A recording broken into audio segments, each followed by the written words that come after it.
Age of Empires 2 Definitive Edition is a 20-year anniversary HD re-release of a game that got an HD makeover just 6 years prior. Thus, the immediate question is this version worth it, and is it better than the one released in 2013? The short answer is yes, and in every way.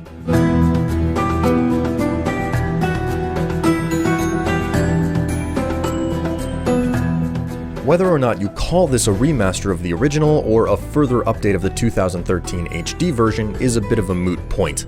The big pull and appeal here is the 4K upgrade to the graphics and a full redraw of all the two-dimensional artwork, including additional animation frames added to all of the little sprite graphics. This means all units, whether it be a villager, swordsman, or catapult, will show far smoother movement to everything they do, whether it be idle, walk, or attack. More impressive, however, are the animations added to buildings. Death animation specifically. In the previous iterations of Age of Empires 2, when any structure was demolished, it immediately turned into a rubble pile with a poof of smoke. In the Definitive Edition, however, there's a full animated sequence where you watch the blocks and bricks tumble down into the heap it becomes. If you played the original, these animations can be particularly satisfying to watch, especially as you crush your enemies and see them driven before you, and it's by all means pleasant to play a classic game with such a high quality coat of paint. On a separate track, however, all the music has been reorchestrated, and the original tracks are completely unavailable. This will likely rub some people the wrong way, as the original music really gave the game a special feel.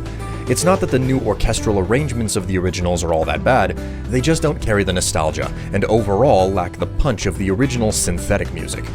Past the visuals and sound, though, is the truly important question. How does the game play?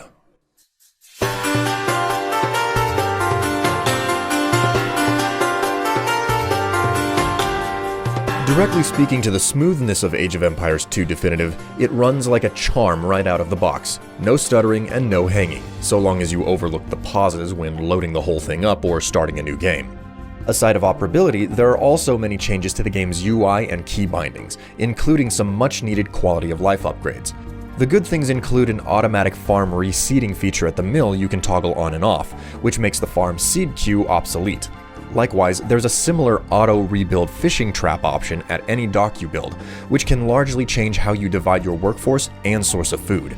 Other improvements include the ability to queue up research at any building, which helps to reduce some of the frantic clicking and micromanagement.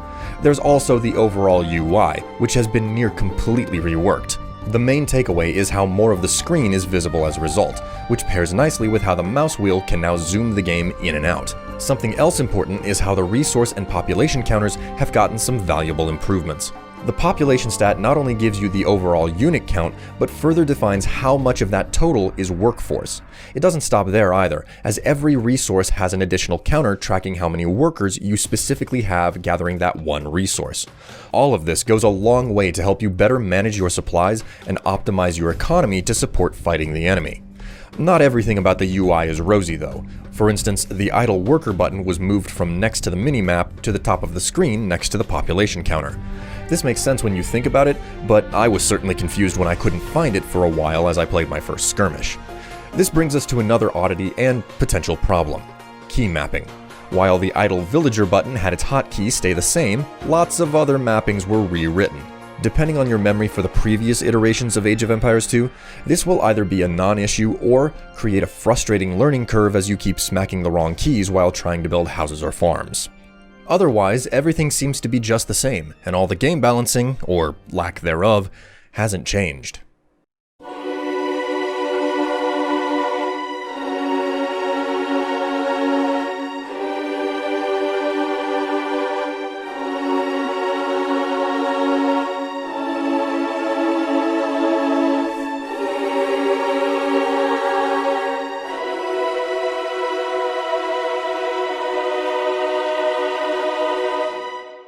When you see the main menu of Age of Empires 2 Definitive Edition, it becomes instantly clear that it's not meant so much as a faithful recreation of the original, but as a good faith effort to update the game without losing the soul of the original. There are a myriad of good tweaks made to smooth out the gameplay, and while some of the changes can feel odd to veterans, they're not particularly difficult to get past or adapt to. All of the minor gameplay changes coupled with upgraded visual fidelity and a lack of any serious bugs or glitches makes this game worth every dollar to purchase, especially with its budget price. For certain, if you're a fan of any other version of Age of Empires 2, you'll no doubt be pleased with this one. Meanwhile, if you've never played the game before, this is the perfect time to give it a shot with a fairly low cost to entry. That being said, no matter how much updating this game gets, only so much can be done to mitigate the micromanagement in it. It still shows its age in several ways, but everything done for this definitive version of Age of Empires 2 hits home for making the classic worth playing and buying again. Thanks for watching and listening. I'm William Strife, and these videos are made possible through viewer donations at strife.solutions. If you haven't already, please consider contributing so I can continue making them to entertain and inform you. I hope to see you in another video another time. Till then, Strife out.